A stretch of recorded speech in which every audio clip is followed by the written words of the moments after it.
Beginning of the program, I'll be having two guests. The first guest is here with me in the studio, Ajuri Ngelale, Senior Special Assistant to the President on Public Affairs. Welcome, Ajuri. Good to have you here again. How are you today? I'm doing well, keeping safe. It's a privilege to be with you. Yeah, nice. Let's dig into the matter. Yesterday, Professor Ibrahim Gambari, is inaugurated now as the Chief of Staff, the new Chief of Staff to the President after, the sad death of Abaka Kyari just a few weeks ago. What I noticed is just before yesterday, prior to it, so many things on social media, as per, okay, this is the person the President has appointed, but there was no official statement because I didn't even want to go out with the news because I was monitoring what was happening officially. Why was that, that confusion, initial confusion at the beginning? Thank you so much for that question, Nancy. It has been an issue that's been, in the social media, for example. But I think it has been understood as confusion because there's been a misunderstanding of the actual process for the announcement of this particular appointment. Before now, I think the expectation that some people had, even within the media and outside of the media, was that the presidency would be the authority to announce the appointment. But I think many of our colleagues had forgotten that before now, last year after the 2019 general election, when the late Chief of Staff and the current Secretary to the Government of the Federation, Mr. Bas Mustafa, had their appointments renewed, it was announced from the office of the Secretary to the Government of the Federation. And so that has been the custom. And so this was no different. Yesterday at the Federal Executive Council meeting, it was the Secretary to the Government of the Federation who made the formal announcement that indeed Professor Ibrahim Agboola Gambari would assume office immediately as the Chief of Staff to the President. So it's very much in line with what has happened. I think in terms of the speculation before then, we know that if you look at what was going on in the social media, and even some reputable newspapers had already, begun reporting that another individual, it was actually a minister that they said was getting ready to assume office as the Chief of Staff. Of course, that turned out to be erroneous. So there's always going to be speculation and all of that. But in terms of the public statement, in terms of the announcement, it came from the correct authority, which was the office of the Secretary to the Government of the Federation. Why didn't the office of the Secretary to the government, why didn't they put out that official statement? Do you understand what I mean? Because even like on the presidency's Twitter handle, on the president's Twitter handle itself, even yours, even for some of your colleagues, why perhaps then at that time that there was so much confusion? Because, we're battling COVID right now. Nigerians just want to get information, and get it from the reliable source. I understand what you mean, but why wasn't it also taught that way? Well, first of all, the morning before, this is Tuesday morning, the new Chief of Staff met with the President. That's been widely reported, right? So there are consultations that go into a process like this. You don't just wake up and announce anybody's name as being something that all parameters have not been concluded on yet, before then. So that's basically that. I think the main thing is when the announcement took place, it was official. As we see with the picture, the new Chief of Staff was on hand at the Federal Executive Council meeting, virtual meeting, and that has now kind of been put to bed. I think the main thing is ensuring that we get our information right, because unfortunately, when you talk about the confusion beforehand, a lot of it was caused by unnecessary speculation by media sources who were claiming that other people were going to be assuming this office of Chief of Staff before anything was concluded, and that's why all of that wrong information was out before now, and why it was ultimately concluded and corrected yesterday when Professor Gambari assumed office.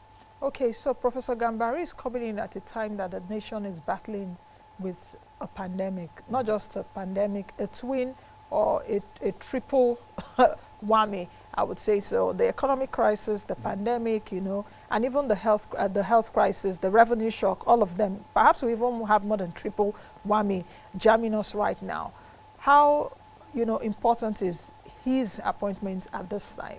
Well, with the stature of, absolutely. Yeah. Well, the fact of the matter is the president made this informed decision based not just on the current reality, but also the future of what his legacy ultimately will be, and making sure that he has the the most competent, the most loyal, and the most trustworthy support staff to ensure that all of the hard work that he has done over the last 5 years emanates and manifests in the kind of legacy that all Nigerians can be proud of by 2023. Now, Professor Ibrahim Gambari, of course, many of us know he was formerly the Under-Secretary General to the United Nations, former permanent representative to the United Nations from Nigeria, and has sat on several high-profile commissions dealing with heads of state, presidents, and prime ministers around the world dealing with crisis issues.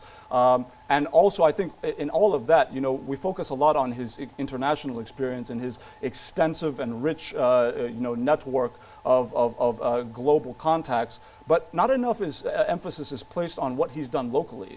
He has brought together an independent initiative, the Savannah Center for Democracy, that deals with bringing all Nigerians together from across faith lines, from across political lines, from across ethnic lines, to get a kind of consensus on how the nation should move forward. And that was before he assumed office. So when you see the reactions from people like former Deputy Senate President Ike Ekweremadu and former Deputy Central Bank Governor Kingsley Moghalu, and many, many others, PDP governors, different officials, saying that this is the right pick, this is a man who is competent, this is a true pan-nationalist, I think that it's very clear that, that you know, Nigerians can have confidence in the new Chief of Staff. And let me just say, the timeliness of his appointment is based on the fact that you have a situation where we are about to put together the most ambitious economic stimulus plan in the history of this nation that is going to rebuild this country across sectors with Nigerian inputs from raw materials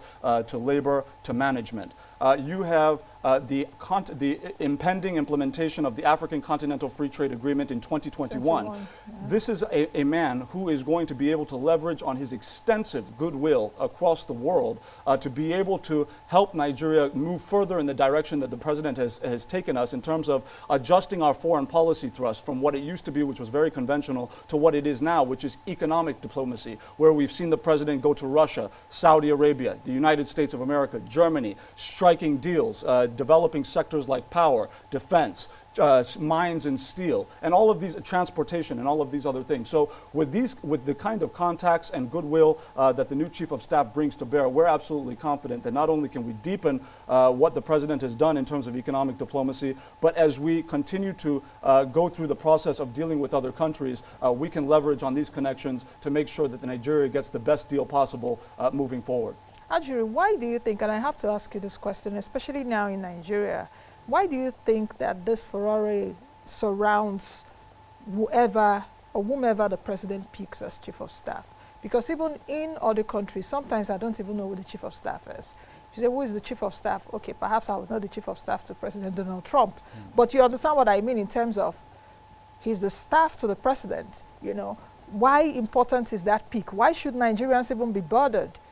Well, and you know, and that was the point that even the new Chief of Staff, Professor Gambari, even made yesterday when he was speaking with journalists, saying, look, my job is not to be heard. My job is to report to the president. My job is to make sure that I loyally and competently carry out those priority matters on the directive of the president. And I think to answer your question very directly, I think one of the challenges we have and one of the reasons why it's like that is because unfortunately, in our country, we've developed a political culture where nothing is above politics. Everything is dragged into politics. Even core administrative details such as, you know, the staffing in the office of the president, the vice president, all of these ministries and departments and agencies, they get dragged into all of these larger political questions. And I think that's unfortunate because, as you rightly pointed out, in many of the industrialized, rich, developed democracies, you simply don't hear this kind of talk and gossip around who is going to do what, where they're going to be, and all of that. But I think overall, the political culture has also been motivated by a media tradition that says, we want to sell our papers, we want clickbait, so let's try and create as much speculation around the power game. They always frame these issues as a power game instead of administration. Would you also entirely blame our community because you're still part of it? No, I'm not blaming the media at large. I'm just noting that they have a significant role to play in terms of how these issues are portrayed. If we saw what the president said some weeks ago, just before the unfortunate death of Abba, that all ministers should report to him. So Nigerians were like, oh, okay, the Chief of Staff is powerful. So and are we that's going to? okay. No, that's okay. That is okay because that's been made public by the president. It's completely okay. But a situation where you know, the issues that are going on within an administration, right, within the corridors, you know, from memos to different things that come up. When we talk about administrative details and some of the things that go on, these are things that should be adhered to very secretively, very discreetly, because this is statecraft. It's not for the public square. But I think a lot of times what happens is, and I don't want to just blame the media fully, but they have a role to play in terms of portraying these issues. And when these issues are portrayed, they're generally portrayed in the frame of being a power game. Not everything is a power game. Some things are A, B, C, so that we can develop you know, deliver a policy from formulation to implementation. And unfortunately, that process gets muddied up in the public domain with, you know, this person doing this or this person wants power and all of that. And it's quite unnecessary. Okay, let's go to the Federal Executive Council meeting that was done yesterday. The first, I think, virtually. That's first ever virtual. You can see know, Nigeria is moving forward technologically, sure, out of necessity as well. Really, I don't want to say that because I was part of those. I don't know about others, but I was canvassing that the Federal Executive Council should not just be in limbo. I actually did say it here on this platform that I needed the president to be sitting with his ministers and the rest of them virtually, because that's what is happening. If you take a look at Ghana, that is what they've been doing. So I was happy when I saw that yesterday. The new chief of staff was also there. Yeah. So what did we see? Of course, I did say some things that we saw from the FEC meeting yesterday, but are there some? Yes. Yeah, there were, like you said, there were some amendments to the budget. Of course, the benchmark crude oil price has gone up from about $20, which we were looking at initially, to now $25, because we've seen the OPEC Plus deal with Russia and Saudi Arabia and some of the other actors in the West has lifted prices to above $25 per barrel. We're hoping, we're actually optimistic that as we move forward and consumption increases with the reopening of global economies, that we're going to be in pretty good shape in terms of our revenues. But I think something very revolutionary took place yesterday, which has not really, because the new chief of staff assumed office, it really wasn't given really hardly any attention in the media, which was the Minister of Agriculture and Rural Development, Alhaji Sabo Nanono, made a historic announcement that there was an approval of about 1.2 billion US dollars for what we call the green imperative. I ask any of our viewers watching to just, if you have a smartphone, Google the green imperative so you can get the details of how this deal works. But basically, we have an MOU with the Brazilian government for $1.2 billion that is going to build 780 agricultural mechanization hubs in every single local government area of this federation, all 774. What you have within the 780 centers are 632 agricultural assembly and maintenance centers where we're going to employ hundreds of thousands of young Nigerians, equip them with the skills they need, train them to not only assemble tractors and agricultural mechanical equipment, but also to maintain them over a period of time in all localities so that our farmers have ease of access to all of these instruments to enable them to more efficiently and more voluminously produce their various agricultural products. And then the other, out of the 780, that's 632. The other 148 centers are processing centers. Why this is important is because Africa has always been the hub of producing raw materials. We send our soybeans to Europe where they process our soybeans into vegetable oil, put it in a fancy little plastic package, sell it back to us at 4 times the cost. We're spending our Forex instead of earning Forex. So what the president is now doing with this deal is we have 132 processing centers where we can take our cocoa, for example, process it into finished chocolate, take our soybeans, process it into finished vegetable oil. So we're going to be processing all of our raw materials into finished goods so that we can export all of these goods across value chains and ultimately diversify our economy by diversifying our portfolio of export earnings. Is there a timeline for it? I like the fact that you're talking about assembling like tractors, because I know that we have over 50,000 broken down tractors in Nigeria. Absolutely. And we don't have up to 15,000 tractors, working tractors in the country. I've looked at that many times on the program. So I would like to see that happen, but is there a timeline? There's absolutely a timeline. COVID-19 has certainly, put some things on hold, right? But what has happened now is that because we now have the FEC approval and Brazil and many other countries are quickly reopening their economies, we can now begin the implementation of that process. Yesterday's approval was quite critical in that process. But all of this, the Brazilian deal, is another example of why Mr. President's thrust on economic diplomacy is going to yield tangible fruits across sectors and, of course, for the livelihoods of our citizens who will be gaining those jobs. Okay. I think we'll leave it at that, Ajuri. Thank you very much for always showing up. I wish you well. Continue to keep safe. Thank you. It's been a pleasure. Keep safe out there, everybody. Thank All you. right. I've been speaking with Ajuri Ngelale, the Senior Special Assistant to the President on Public Affairs. He's been giving us the details about, perhaps just a few of the details of what happened yesterday at the Maiden FEC virtual meeting and the imperative of why Professor Ibrahim Gambari was chosen by the President as the Chief of Staff. Let's quickly take a break.